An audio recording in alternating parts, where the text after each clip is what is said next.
Alright guys, it is about 10:46 p.m. and we are on our way to the middle of nowhere to go play firefighter. We got about 40 minutes before I'm at my hotel, which is in a bigger middle of nowhere than where I'm doing my training at. But we're going to go do Flammable Gas Emergencies, and what I've heard is that's going to be largely classroom and then a little bit of actual practice at the end of the day with the live bird. It's a 1-day class, so should get to my hotel about 11:20, and I gotta be 20 minutes away for training. Starts at 8, so I'll be there for that. So it's gonna be an exciting weekend. And to wrap it all up, I'm supposed to get out about 10 p.m. and it's a 2-hour drive home. So great fun. Gotta love the volunteer schedule, man. They friggin' put all the training on the weekend, because that's whenever people with, real jobs, real things have time off. But loads of fun. And yeah, we'll see how it goes when we get to the hotel. Well, made it to the hotel for the night, checked in the bed for all the creepy crawlies and all that fun. It's honestly a pretty decent little room. Doesn't look too bad. However, man, this bathroom is tiny. Like, I walked into here and was like, where is the shower? The shower is over here, hidden behind the door whenever you walk in. Like, this is dinky. This is craziness. But can't complain too much for being out in the middle of nowhere. The last hotel I was in for training was cheaper and nicer just because it was in a college town. So you get what you get. Yeah, loads of fun. Now we get to unpack. Here's what I packed in. Great little backpack. It's traveled around with me quite a bit. And whenever you just do something amazingly and you're like, yeah, that's right. Whenever I pack this, it's exactly how I felt with packing this. It all just turned out beautifully for me with how everything laid out. Got 2 pairs of clothes, everything I need, plus an extra shirt, in case, I need something a little bit fancier. I've already acquired my dirty laundry bag from the closet. I got my medical bag, which is a story in of itself. And I brought my laptop in here. Probably not going to use that. Got pens and 2 notepads in here because this is what I use for school. You gotta bring all your charging accessories, man. So, I got all those packed into the front of here. Then, up in the very top, right here, we got my little nerdy pouch, Android phone, little Mesh-tastic radio, charger for those, which I'll be using tonight. Loads of fun there. Right up here, we got a little bit more disorganized, but got our toiletries, brought our razor, because this is going to be a clean shaven event probably, so we'll be on air for it. So I brought along the razor so I could shave. Got my Bible, even though usually I do it on my phone, if I'm being honest. Do my devotions on my phone, but got my mechanics gloves. Usually, for a long time, I carried gloves in my truck with me, but don't have my truck with me because I'm in the fire truck. I got another little Bible. This one just lives in this bag. So, in addition, we got playing cards, because you never know. Never know how bored you're going to get. You can at least play solitaire. We got a Sharpie little marker, the fine markers, highlighter pen, all the excitement. We've got a little face covering for whatever the case may be. At very least, if, someone's telling me I need a mask to go into somewhere, something like that. I've got that with me. Right here is one of my 2 notepads. We got the little pocket notepad from Write in the Rain. I carry one of these on my person as well, but I've got an extra one in my backpack. Just lives in that pocket. I've got 2 extra little pockets here that are pretty neat for carrying some smaller items. Currently don't have anything in it though.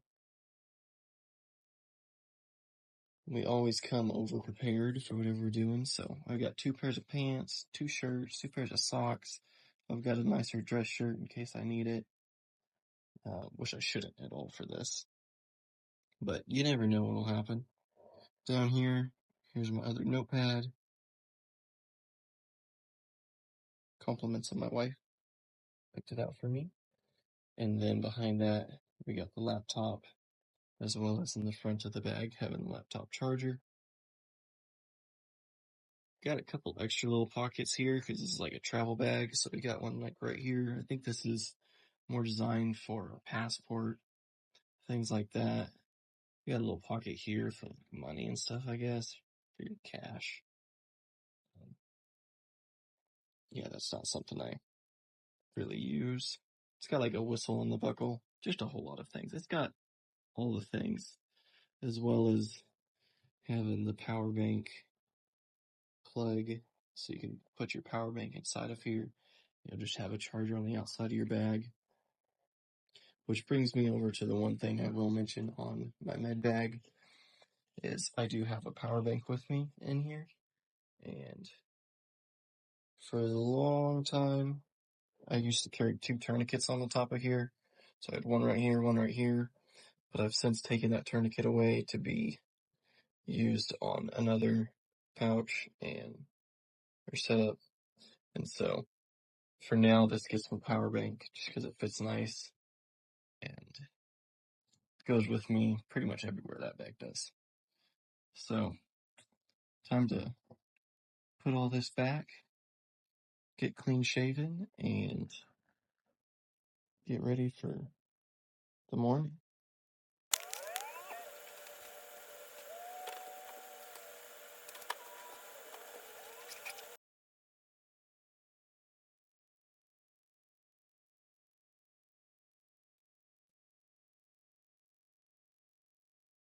Sorry about that, guys. Alright, we are all packed up and as ready as we can be for tomorrow. Clean shaven. Could have left the mustache, but that's just not my style. That's for somebody else. The reason I don't shave is out of laziness, and I still have to shave just as often with the mustache. So, packed up, as ready as we can be for tomorrow. Now it's time to go back through and find all the light switches for all the lamps and different means of lighting that I just had to come in and turn on. And get ready for a good night's sleep so we can go have fun tomorrow and see what all this flammable gas and LPG training's about. We'll be back tomorrow.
Alrighty, guys, we are on our way back after all of that excitement. Good class. I learned a fair amount.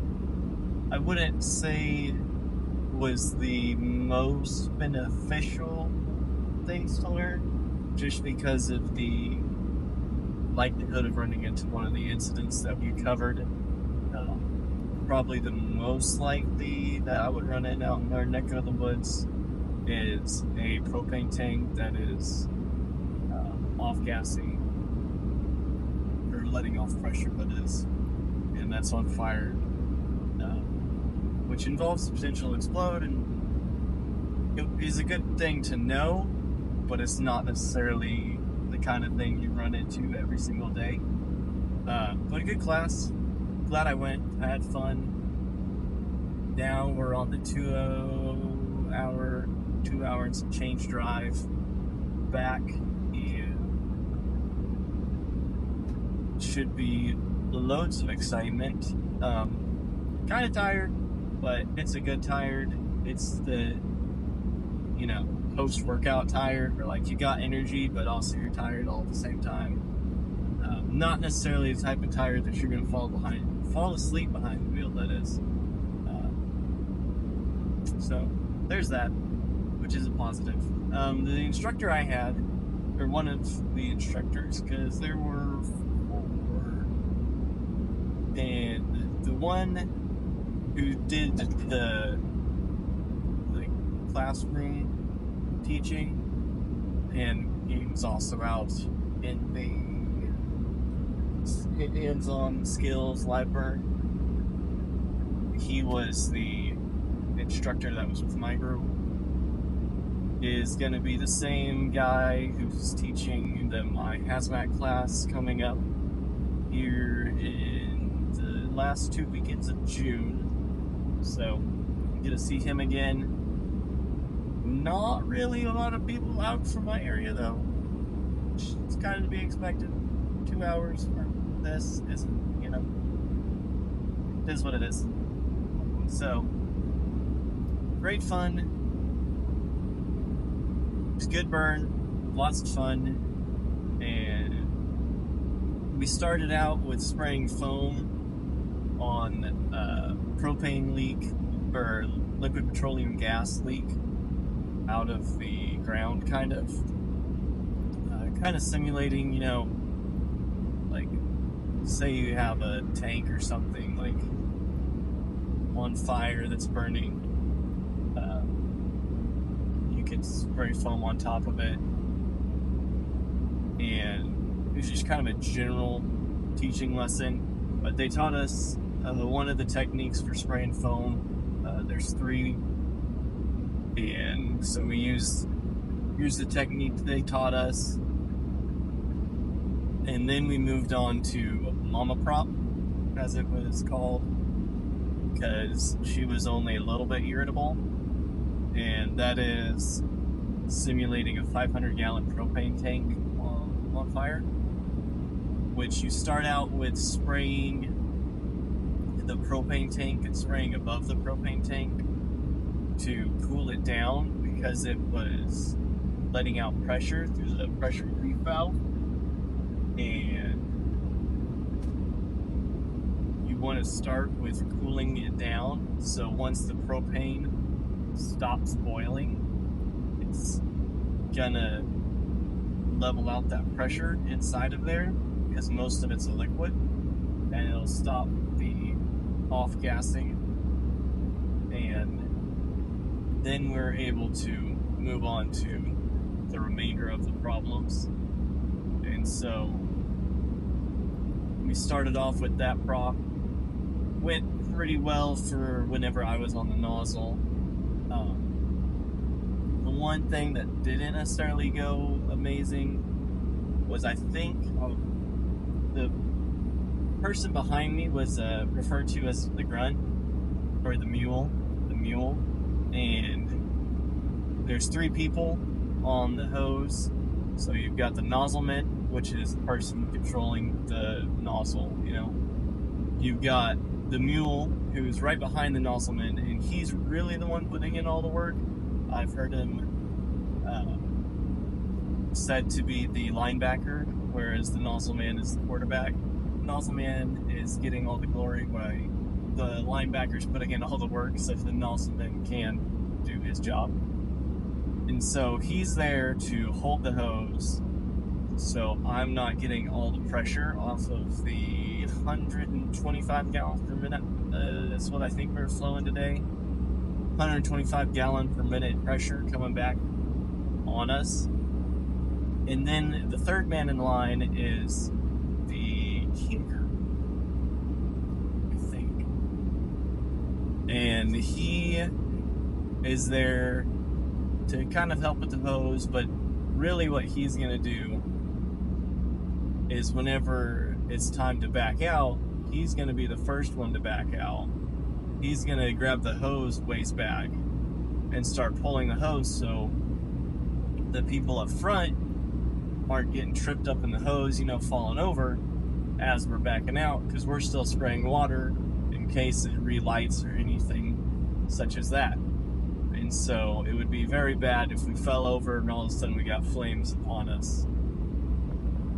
And the mule, I think, was pushing more hose than I wanted once I got right up onto the propane tank, and made it very difficult. I was basically fighting him backwards to get the hose situated until I think they found out what was going on. So I can't necessarily totally blame the mule, because it could have been the person behind them, and the mule couldn't really help it. But anyways, it got situated, and then I stopped moving. But because I was being pushed forward, I was moving the nozzle a lot.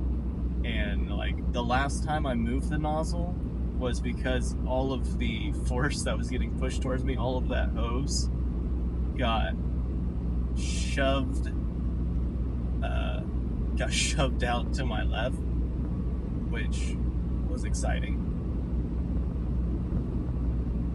And so it was a little bit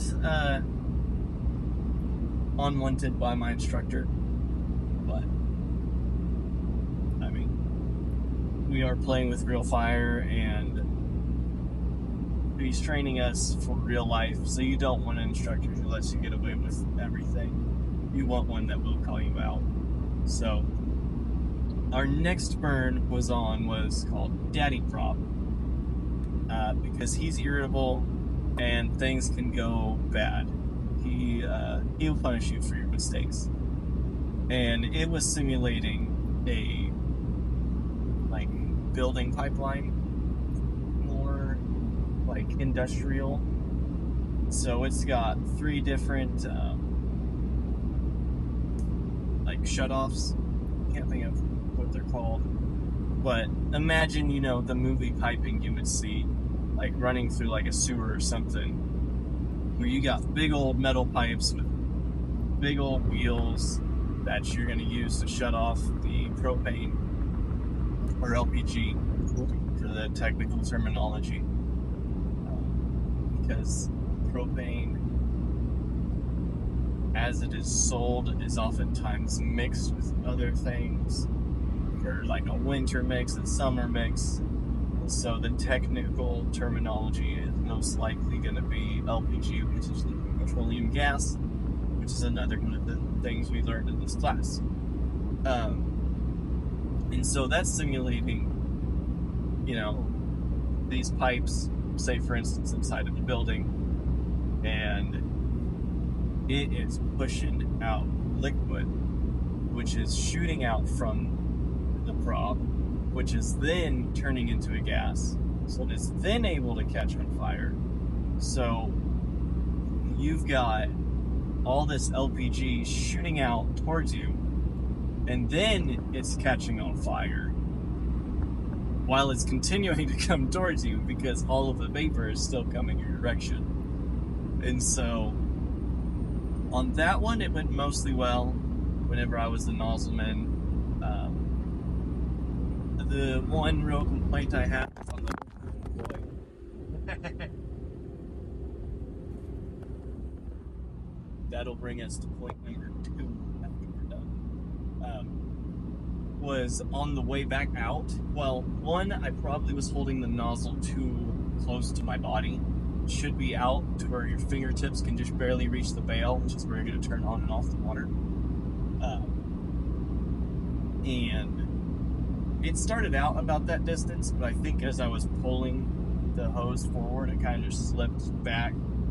But on the way back out, I don't know if the person behind me wasn't holding pressure or if they were pulling me, but it was either them pulling me back or the pressure of the nozzle pushing me back, one or the other. So that was the second thing that wasn't the greatest on that run, but it went pretty well. I'm more inclined to think that they weren't holding a lot of pressure because I don't know for certain who was behind me, but the way we had been doing our rotations, the person who was behind me would have been the last person to go on the nozzle, and he was so smoked he almost didn't go and sat that one out because he was so exhausted at this point. And it's Oklahoma. We're in friggin' who knows what humidity, while, you know, I'm a firefighter, I should know that. Deal mostly with grass fires. Anyways, with like 90, no, can't remember if it was 97 or an 87 degree high. Minor bit of fluctuation there. Anyways, you get the point. It was very hot. We're wearing bunker gear, which is insulating us, which means that all of our body heat is staying in our body, basically. And so, whenever you start moving, start working, you get that friction buildup, and your body can't displace that heat. It is nasty, but honestly, whenever we were finished, I took off my jacket, and my shirt was just so much water. I probably could have wrung out some of the sweat that was in it. Was how bad it was, for an example. Like, your body just can't get rid of any of the heat because it's naturally trying to get rid of that heat through dissipating it through vaporization through your sweat. And so the water pools on your skin, the wind blows it away, and it's pulling the heat out of your body. There is no airflow inside of there, and I can't even really ventilate, like, can't even really dissipate heat through my face or anything like that, because even there I've got a hood going around my head, and on my face I've got my SCBA on, and so there is a very little bit of air that is getting breathed out, but not a whole lot of air movements happening there, and just kind of is what it is. It was I was getting so sweaty around where my seal was that I was having a hard time getting the seal on the very last run we did, which also partially could have been because my straps on my face piece weren't all the way tight, but it was keeping it interesting. But currently on the way back, driving into Stormy Land. Supposed to be storms coming across the metro at about 9 o'clock. It is currently 8:21, and we're probably 50-ish minutes away from the metro, so we're gonna be like right with it all the way. But point number 2, after the phone falling, y'all are currently being propped up by a thermal imaging camera, commonly known as the TIC, which I think this particular model is about $2,500, because that's what I found that works well for holding up my phone. I have about a $2,500 radio with me. I've got about 10 grand tied up in my SCBA face piece, and I've got 2 spare bottles for it, so that's about 10 grand right there, as well as driving in the fire department truck, which trucks are just wildly expensive, especially a diesel like this one. And I also have $2,000 to $3,000, probably more around that $3,000-ish range in my personal bunker gear behind me. In addition to all of that, I have a card which has a $10,000 limit, I want to say. And the fire department's like, yeah, go across the state, go stay in a hotel, go have fun. And they just trust me with it. This is ridiculous. Who decided that I should be trusted with any of this? Especially without supervision. Speaking of supervision, though, rabbit trail. This is how my mind works. Pinball. No, not ping pong. Pinball. That one. I was closer with pinball. Pinball machine up in here just goes from bing, bing, bing, one thought to the other, and they don't even have to relate to each other. They're just bouncing around. I signed my own live burn release. Show up. They're like, do you have these? Did you bring your live burn release? I was like, no, I didn't know I was supposed to. May have been in the email, but I don't remember reading it in the email. I read all the fire equipment, the dates and stuff. And so I'm gonna guess it was just in the copy of files that I could download, which included stuff like what was our learning plan and stuff for the week or for the day.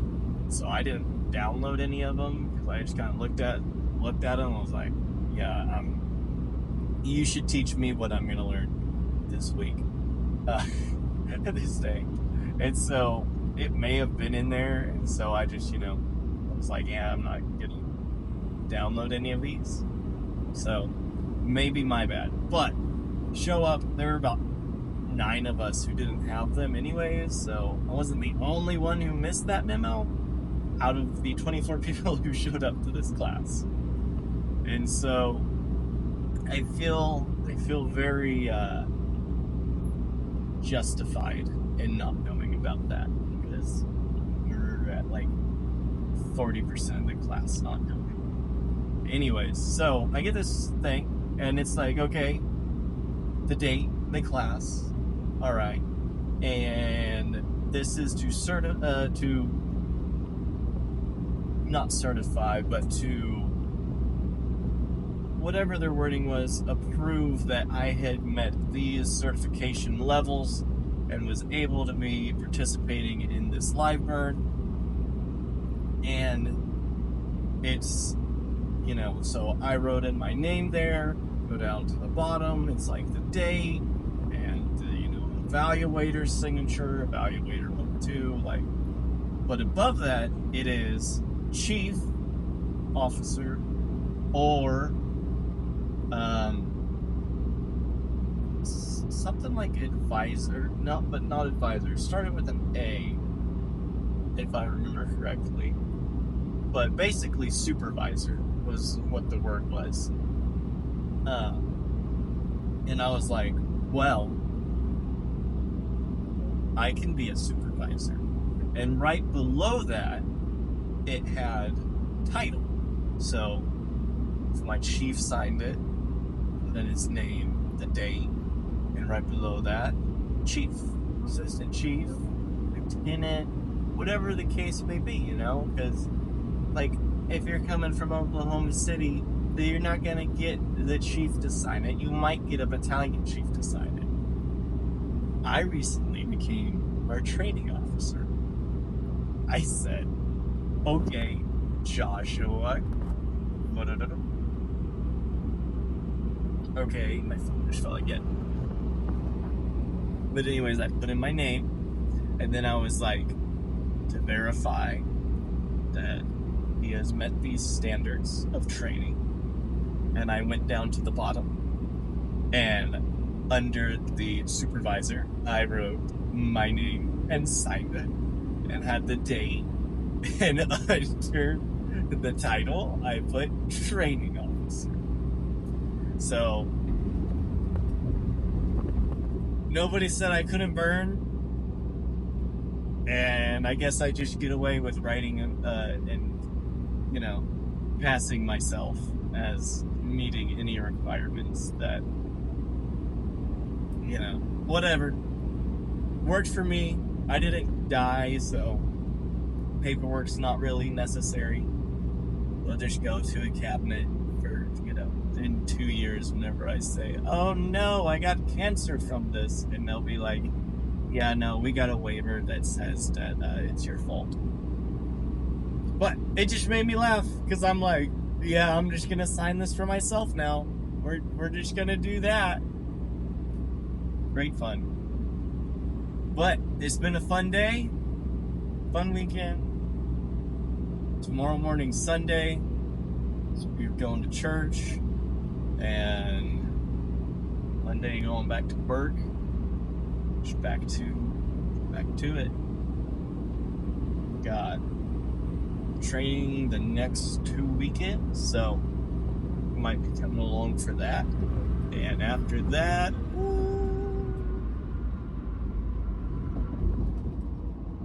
semi-truck decided to slow down. And he did so fast that the semi-truck behind me decided to quickly get out of my lane and just go into the next one. Oh man, good times. And so should be fun. And then after that, I might sign up for more training in the next 2 weekends, but if I don't, it'll be 2 weekends, and then we're on to the first weekend of hazmat ops, and the following weekend is going to be the second weekend of hazmat ops. Woo. It's been a long day. I'm dehydrated. Stay hydrated. Have fun out there.